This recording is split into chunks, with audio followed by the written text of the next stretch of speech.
Hi, my name is Dr. Paresh Shah, and I'm a private practitioner and a study club director in Winnipeg, Canada.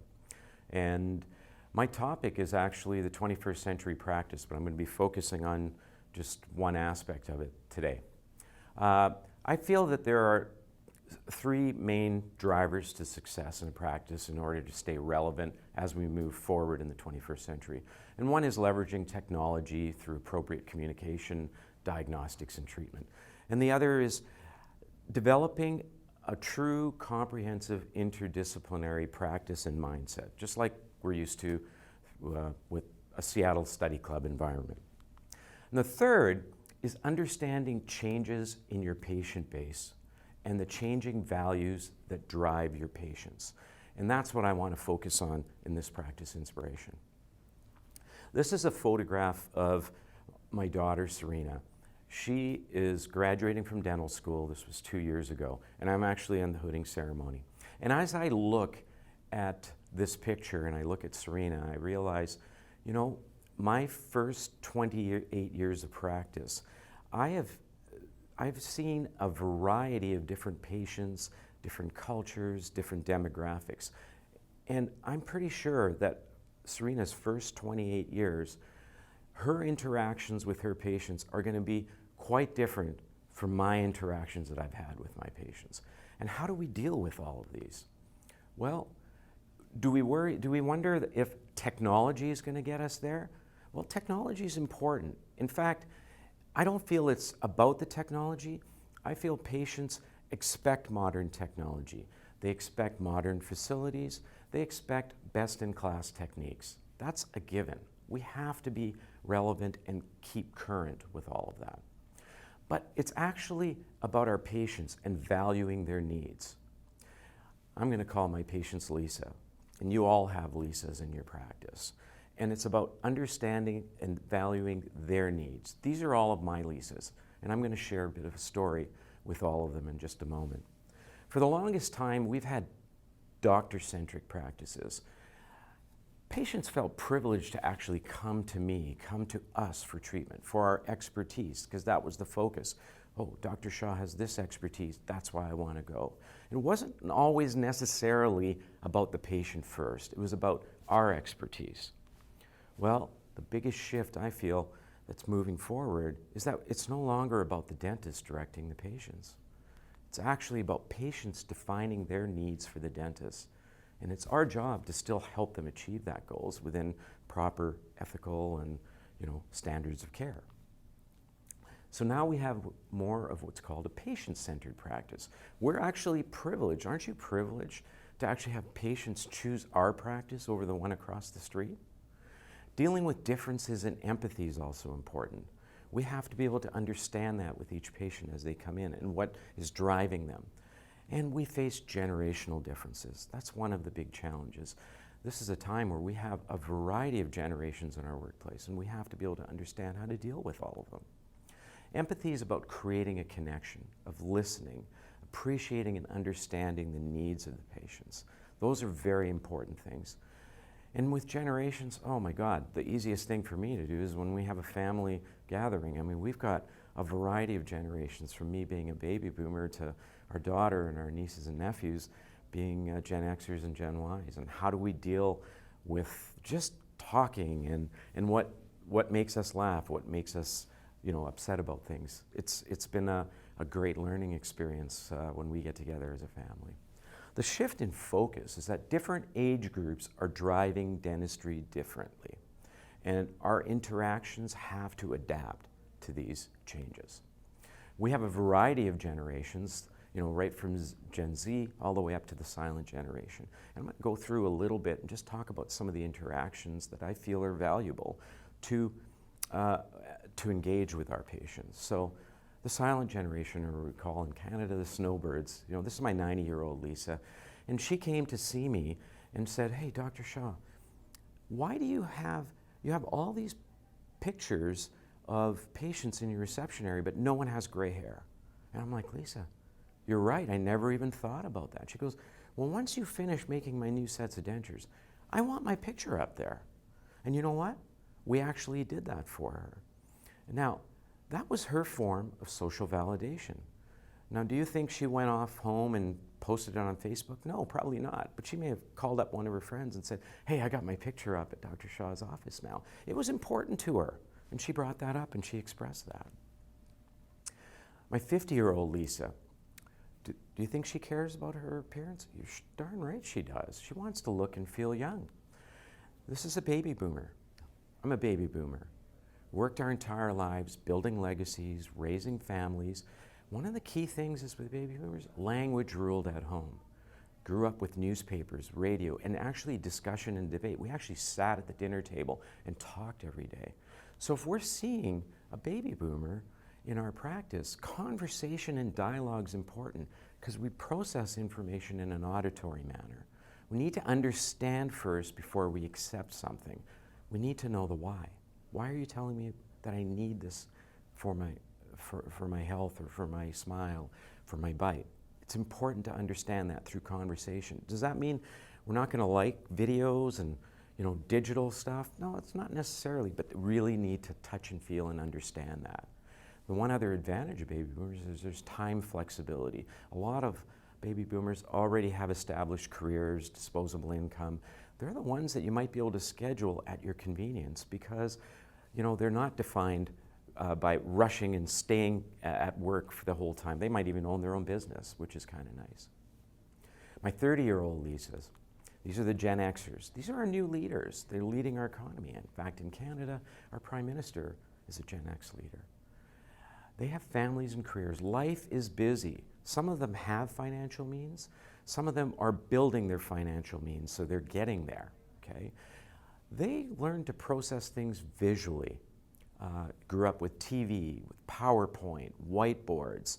A variety of dental procedures are waiting, and either they have the money or they're the ones that are staging treatment over time because they're building their families, building their careers, but they're already building their resources and their financial means as well. They have very busy schedules. These are the ones we got to schedule at their convenience because they're the ones that might have to cancel short notice because they all of a sudden have to go pick up their child to get them from school to some sort of activity after work, or their boss will say, listen, you can't leave right away, so I need you to stay here. So we'll kind of block schedule them certain times, knowing that if they have to change at the last minute, we might be able to bring a silent generation or a Gen Xer into that, or a baby boomer into that appointment. This is the same Lisa. Over a 10-year period, we staged her treatment. She actually ended up having restorative work, orthodontic work, crowns, bridge work, and it was over a 10-year period. And during that time, her life experiences changed, and she ended up moving. She ended up meeting a different person and moving to another city and starting a new life. And she was able to express the changes in her life through her dentistry as she staged it over a period of time. Remember one thing, the group that's driving dentistry today is not the group that was driving dentistry 20 years ago, okay? Here's my 20-year-old Lisa. Ah, yes, the Millennials or selfie-generation, the free spirits. They care about appearance, social trends. Parents both worked and they were taken care of. Teaching was focused on self-esteem, and lots of constant social validation is very important. It's not right or wrong, it's just part of their way of life. They love to share information and communicate through social media, and that's their community is defined also by social media. Not that they don't interact in person, but all of these different apps are one way and form of them communicating, just like it would have been for me to sit around in some chairs and have a conversation with a lot of my friends, which I still do. There's not as much, maybe necessarily not as much basic restorative because the caries rates are low, but it doesn't mean that they're not interested in wanting to look good and feel good. And so there's a lot of resurgence of cosmetic procedures, especially orthodontics, whitening, bonding, like just simple procedures that we have a lot of opportunity to provide to our patients. And why is it important? Because when we look at the demographics, whether it's in Canada or the US, There's a rising population, like the Millennials right now, and if you combine them with the Gen Xers, it's a significant portion of our population and our patient base. And when we look at projections over time, we're going to see that the Millennials are actually going to take over the largest portion of the population in North America. So that's really important. And why also is that important? Is because when we're looking at the world right now, there are plenty of technologies and companies now that are adapting to the changes. For example, if we look at Uber, it's a company that does not own a single bit of inventory. They don't own a single car. Everything is done through an app-based solution. And so a lot of our society right now and industry and companies are starting to gear towards this millennial generation. And as practitioners, we also have to start understanding the needs of this generation. It's very important. They're dominating an on-demand market. It's really, really important to understand that a lot of them are actually looking for that. For example, if we're trying to even book an appointment, you want to be able to accommodate some of them where they're not going to actually pick up the phone. They might want to actually click an app to be able to request an appointment or even book an appointment in their time. I'm not saying you have to change all of it, but we might be missing out if we're not considering that. And perfect example when we look at companies like Invisalign and Smile Direct Club. Whether we like it or not as dental professionals, this is a reality. From a business point of view, companies are going direct to consumer. We have to face that, and there will be other companies and other dental products that we're going to face, whether we like it or not, that might end up being sold directly to consumer. And we need to find a way to reduce dentistry as being a commodity and actually take some of that back, just like tooth whitening. Tooth whitening is something that it's actually available commercially and not even through a dental office now. And we gave that up years ago. We've got to be careful about this. So keep that in mind.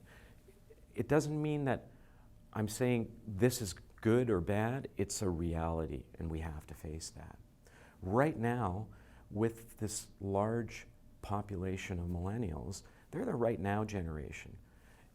In our practice, we've started to actually adopt that. I didn't want to because I built my practice on baby boomers, but I want to practice at least another 10 more years.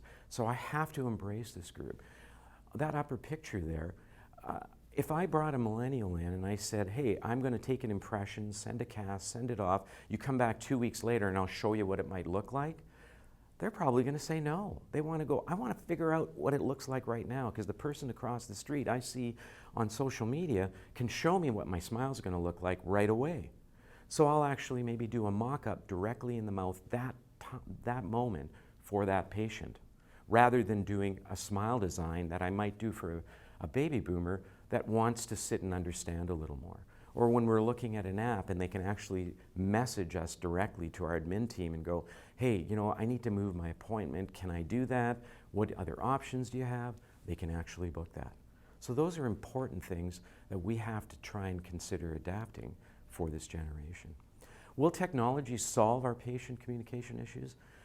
No, but it is an expectation. We have to understand what our patients' wants and needs are. Okay? I can still accomplish what I do right now from my practice 17 years ago, but you know what? My patients expect the one on the right because it's modern, it's cleaner, and it's sleeker. There's a great TED Talk by Chip Conley, and he talks about intergenerational pipelines of wisdom. This is a time in our world where a lot of workplaces actually have 5 generations, and even at work, we have to be able to understand one another and work with one another and create an environment of mutual mentorship through the different ones, different generations. So not just with our patients, but with our team. Ultimately, our patients are driving our connections through a variety of means, and a big chunk of them are through social media, and we have to be able to consider adopting. It's not just happening in dentistry, but it's in medicine, it's in aesthetics, all of them, and dentistry has to be a big part of that. Okay? What better way to connect with a patient is to provide them with something that makes them happy, and perhaps they'll give us a wonderful testimonial on social media, and it's another way to engage patients and improve and enhance the profile of our practices.